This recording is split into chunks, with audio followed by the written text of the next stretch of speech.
latest on the emergency unfolding in Manatee County. Florida officials say the round-the-clock work to prevent a full break of a reservoir leaking wastewater seems to be working. Governor Ron DeSantis was in Manatee County today to see the breach for himself, and he says they are preparing for the worst but hoping for the best. NBC's Sam Brock shows us what's being done to avoid a major disaster.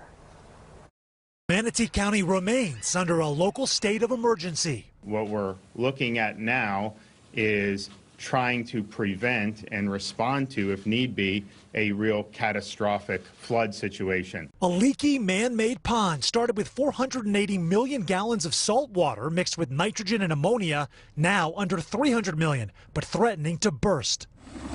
The Florida National Guard airdropping more pumps in, preparing to double the water flowing out as concern from evacuees escalates. Candace Kays and her friends and family forced to flee after much deliberation. As much as I don't want to leave my home just because of worries of anything happening, I'm terrified of my 7-year-old having to go through something catastrophic. People from more than 300 homes instructed to leave the area. A community crushed by the circumstances. Omar Iraq's business is right on the edge of the evacuation zone. Our health can't come back if we get sick from something that could have been prevented.